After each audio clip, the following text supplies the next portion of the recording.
você somos casa de Deus, onde Deus habita. E como está essa habitação? Como que está esse nosso coração, o nosso altar para Deus? Como que tem sido, como que você tem vivido diante do Senhor? Algo que o Senhor colocou no meu coração é que, convenhamos aqui, Deus, Ele é santo, Ele é perfeito. E como que você imagina a morada de Deus? Cara, eu imagino top, perfeito. Tipo aquela cena de filme, aquele castelo gigante, aquela coisa mais linda, ó, tudo de ouro, aquele trono enorme de ouro, lindo assim, eu imagino isso. Cara, e Ele mora dentro de mim e de você. E como que Ele encontra o nosso coração? Como que Ele encontra, que estado Ele encontra a nossa casa? Esse é o primeiro versículo que eu li, que diz que nós somos templo do Espírito Santo. Como será que está esse templo? E aqui que eu quero entrar no texto, porque eu quero fazer um paralelo entre o texto e uma casa. Cara, todo mundo aqui tem o cantinho da bagunça, não tem? Mano, eu tenho o cantinho que só por Jesus. É um cantinho organizado, tá? Eu não acho nada, mas está lá. Está lá. Vou pegar um prego. Procurando. Está lá, eu sei que está. Está organizado, mas está lá. Se arrumar, fica bagunçado, exatamente. Cara, e assim muitas vezes é o nosso coração, sabia? Muitas vezes o nosso coração está entupido de tanta tranqueira. Cheio de sujeira, cheio de porcaria, cheio de coisa que não usa mais, e a gente vai deixando entrar sujeira, pecado, tristeza, angústia, desilusões, projetos, sonhos. A gente vai jogando tudo lá naquele quartinho, vai deixando tudo lá, e a gente não organiza, não arruma nada. E foi exatamente isso que Ezequias encontrou a casa de Deus. Quando ele assume, ele olha e fala assim: gente do céu, meu pai profanou o templo do Senhor.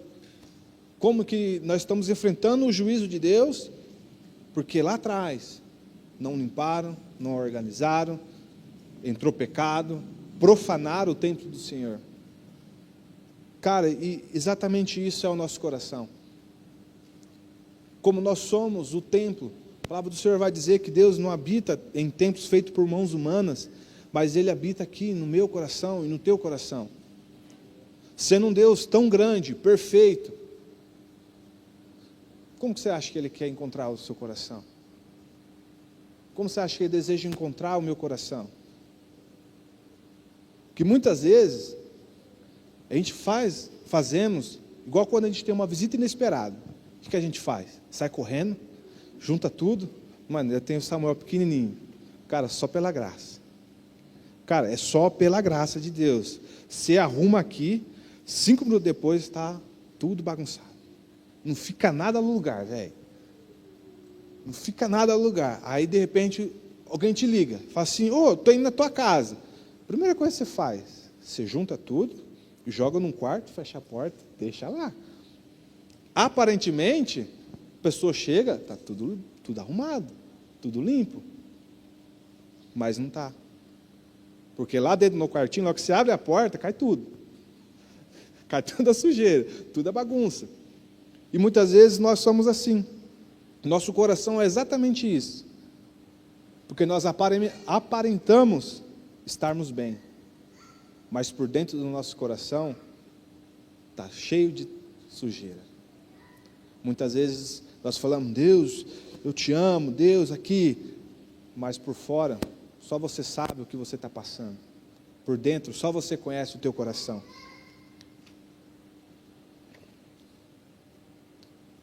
Quantas vezes nós olhamos para nós mesmos, e nós conseguimos só enxergar bagunça, lixo, pecado, insegurança, tristeza.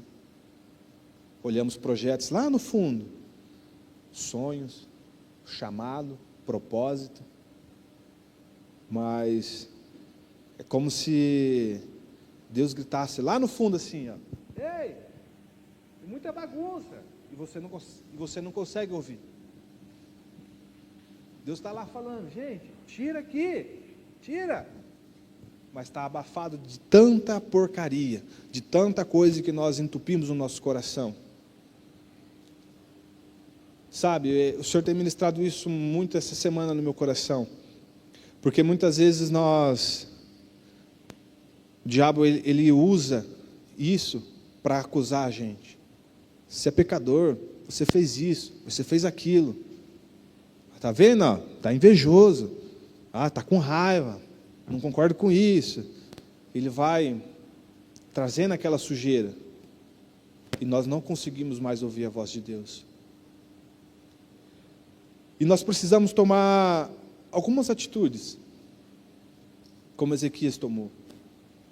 Que está lá no versículo, deixa eu pegar aqui, versículo 5, que diz, e os exortou dizendo, escutai-me, ó levitas, ou escutai-me, Lucas, Pedro, aqui, escutai-me, santificai-vos.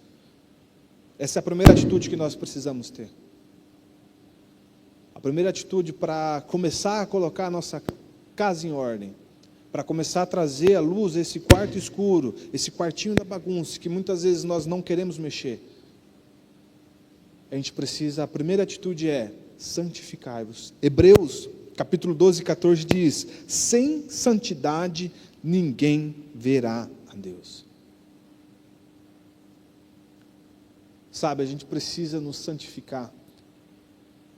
E santificar, literalmente você abandonar as velhas práticas. Porque ser santo é ser separado. Separado de quê e para quê? Ser separado do mundo. É ser separado do pecado, da bebida, da droga, da prostituição, da inveja, da maldade, do lachon hará, da língua comprida. É isso que é ser santo. É você se separar do mundo e deixar as coisas do mundo e viver para Cristo. Porque todos nós sabemos o que é pecado, o que é errado. Todo mundo aqui já é crente há 300 anos. Nós sabemos.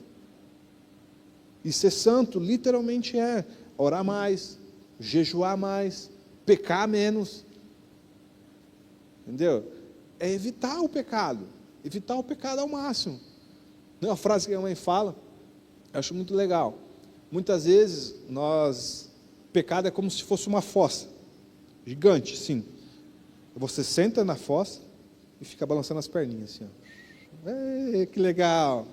Mano, uma hora você vai cair, velho. A gente fica brincando com o pecado. E ser santo é literalmente vazar, é passar longe, é buscar a presença de Deus sem cessar, sem parar. Realmente, está difícil. O pecado vem, as lutas vêm. Cara, corre para Jesus. Vai para Jesus, se santifica, ore mais, jejue mais, dobra a aposta. Se o pecado está vindo, dobra a aposta. Está vindo com força? Tá bom, vou ficar 3 dias sem comer, vou jejuar mais, vou fortalecer o meu espírito. Essa é a nossa atitude que devemos fazer. Assim como Ezequias fez. Ele olha para o seu povo e fala assim, galera, está tudo errado. Está tudo errado. Seguinte, vamos santificar a galera. E o segundo passo, que é dentro da santificação, que é qual? É tirar a imundícia. A partir do momento que eu começo a me santificar, eu começo a largar o mundo. Eu começo a tirar, porque o meu coração vai sendo preenchido pela presença de Deus. E o pecado vai saindo. Então, nós precisamos tirar essas imundícias do nosso coração.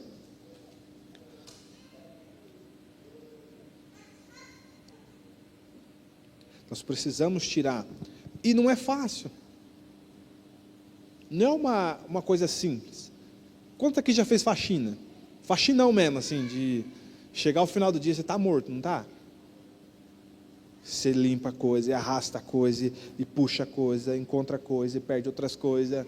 Mano, é assim que é faxina. E assim é no nosso coração, do mesmo jeito. Não é fácil, mas é possível. A gente precisa entender que nós precisamos deixar o Sanetran Gospel, Sanetran de Jeová, vir limpar tudo, mano, tirar todo o lixo, tirar tudo aquilo que não presta. Muitas vezes nós não experimentamos coisas de Deus, muitas vezes nós falamos, cara, eu não fluo no Senhor, alguma coisa está travada em mim, mas por quê? Porque nós não permitimos e não limpamos a sujeira do nosso coração. Porque a voz do Senhor está abafada na multidão de porcaria dentro de nós. O Senhor está falando, filho, faz tal coisa, filho, obedece a mãe, faz tal coisa, jejue mais, ore mais, leia a palavra, me adora. Mas a gente não escutamos, porque estamos cheios de tanta coisa. E para o fluir de Deus acontecer na nossa vida, nós precisamos nos santificar e tirar todas as imundícias de nós. Nós precisamos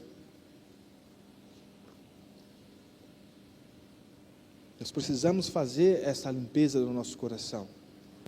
Precisamos permitir que o Senhor trate as nossas vidas. É engraçado que eu gosto dessa versão aqui, da King James, no versículo 10, isso mesmo. Tenho, pois, agora em meu coração, um firme desejo de estabelecer uma aliança com Yahvé, o Senhor Deus de Israel, para que o fogo do seu juízo e da sua ira não se afasta sobre nós. Cara, esse versículo é poderoso. Amo esse versículo. Principalmente nessa versão, pois tenho em meu coração um firme desejo de estabelecer uma aliança. Será que nós temos esse desejo de fazer uma aliança com o Senhor? Será que nós temos esse desejo de amar a Deus sobre todas as coisas? De buscar a Deus sobre todas as coisas, com toda a nossa força, com todo o nosso entendimento? É isso que Ezequias fez. E é isso que eu quero trazer com essa ilustração da casa, desse quarto escuro. Porque tudo começa com uma decisão nossa. Tudo começa com uma postura minha e uma postura sua, de dizer, cara, chega, basta, vou dar um fim nessa bagunça. Não consigo mais ouvir a voz de Deus, eu não tenho direção, eu estou perdido. Então eu vou firmar um propósito com Deus. Aí eu começo a aplicar o quê? A primeira coisa que eu falei, santificação. Eu firmo um propósito. Segundo, eu me santifico. Eu começo a limpeza. Porque é difícil, é doloroso, porque às vezes Deus vai tratar coisas que nós não queremos. Às vezes há feridas que nós não queremos que Deus mexa. Mas para sermos cristãos sarados, nós precisamos deixar Deus tocar ali. Nós precisamos deixar Deus fazer a obra. Nós precisamos deixar o Senhor ministrar o meu e o teu coração. Mas isso só vai acontecer quando eu tomar a decisão, quando eu tomar a atitude de dizer, cara, hoje eu firmo um propósito.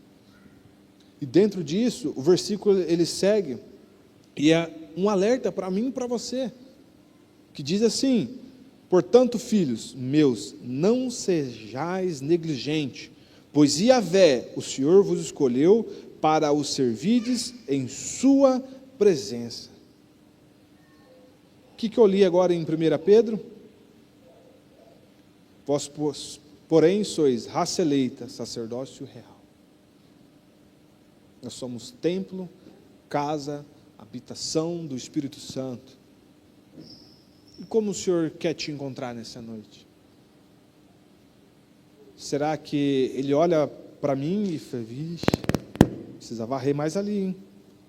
Está sujo ali, cara. Como ele tem encontrado nossos corações? Será que eu tenho estado atento à voz de Deus? Será que eu tenho cumprido o propósito que Ele tem para mim, para você? Porque nós somos essa geração eleita, mas muitas vezes nós somos negligentes. Nós sabemos o que tem que ser feito, mas não fazemos. Nós ficamos procrastinando. Sempre tem uma desculpa. Cara, eu volto a dizer, é igualzinho o quarto da bagunça. A gente olha lá e fala, meu Deus do céu, vai explodir esse negócio, precisa arrumar. Aí você fala assim, vou nada, vou assistir TV, deixa lá. Deixa lá, outra hora eu faço, outra hora eu mexo. Cara, e é justamente isso. Nós não levamos a sério, nós negligenciamos a palavra de Deus. Nós não colocamos em prática, nós não santificamos o suficiente. A palavra do Senhor diz, sede perfeitos como eu sou. Deus sempre vai ser perfeito. Mas nós temos que buscar a estrutura de um varão perfeito, uma varoa perfeita. Mas como que eu consigo atingir esse objetivo? Me santificando, me livrando. Talvez, o que você precisa jogar fora hoje? O que você precisa colocar diante de Deus hoje? Talvez seja pecado. Se for pecado, arrependa-se. Deus é um Deus de graça, Deus é um Deus de amor. Deus é longânimo. Talvez você precisa liberar perdão. Talvez você precisa pedir perdão a alguém. Talvez você está angustiado, você está triste, você está com raiva de alguma situação. Talvez você tenha uma preocupação, um sonho, um projeto que você quer colocar em prática. Coloque diante de Deus, porque o Senhor, Ele é fiel, Ele é misericordioso. E já para encerrar, eu gosto de ser rápido, a palavra do Senhor vai dizer sobre Ezequias ainda, em Isaías 38, diz, Ezequias adoeceu gravemente, ficando às portas da morte. O profeta Isaías veio visitá-lo e disse, põe a tua casa em ordem. E disse-lhe Isaías, prepara-te, porque vais morrer. O Senhor manda te dizer que você não vai recuperar a tua saúde. Ezequias voltou para o lado da parede e orou assim ao Senhor, Senhor, lembra-te de como eu tenho sido honesto e sincero contigo, e como te procurei obedecer em tudo que tem me dito. E começou a chorar intensamente. Então o Senhor mandou outra mensagem para Isaías, vai e diz a Ezequias, o Senhor, Deus de Davi, o teu antepassado, ouviu a tua oração, e viu as tuas lágrimas, e deixou-te viver mais 15 anos. Mas o que me chama a atenção, que eu quero trazer nesse texto, é justamente essa frase, que Deus fala para Ezequias. Como Ele fez lá no passado, Ele limpou todo o templo, tirou toda a bagunça, mas Deus diz, põe a tua casa em ordem. E essa é a palavra para nós nessa noite. Põe a tua casa em ordem. Põe o teu coração em ordem, pois eu vou fazer maravilhas em sua vida. Mas que para que Deus possa operar na minha e na sua vida, nós precisamos ser atentos e não negligentes. Porque Ezequias, ele foi negligente, ele não colocou a sua casa em ordem. E o fim de Ezequias, para ele foi tranquilo, mas para a sua geração sofreu, porque ele não colocou e obedeceu à voz de Deus. Porque quando ele deixou todo mundo entrar no templo, ver tudo, se não me engano foi os babilônicos, deixaram o rei da Babilônia ver tudo lá, e quando ele falece, a Babilônia invade Israel e leva tudo. porque ele não obedeceu à voz de Deus, de colocar a tua casa em ordem. Isso é muito sério. Isso é muito sério, galera. Porque a gente lê ali na palavra, a gente acha que é uma historinha, mas não. Nós precisamos urgentemente tomar uma postura diante do Senhor, firmar um pacto diante do Senhor e mudar de vida. Se queremos experimentar como igreja, como um indivíduo, como um só no seu quarto, um avivamento, Senhor, nós precisamos urgentemente nos santificar. Eu queria que você baixasse a tua cabeça, fechasse os teus olhos e falasse com o Senhor nesse momento. E começasse a expor para Deus.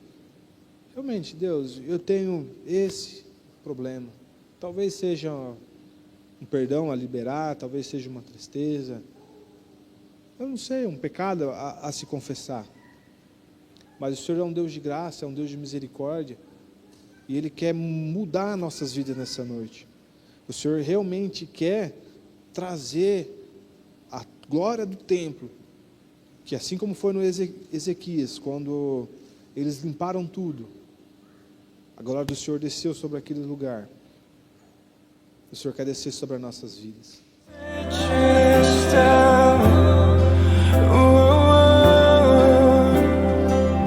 E eu vejo chamar Deus presente.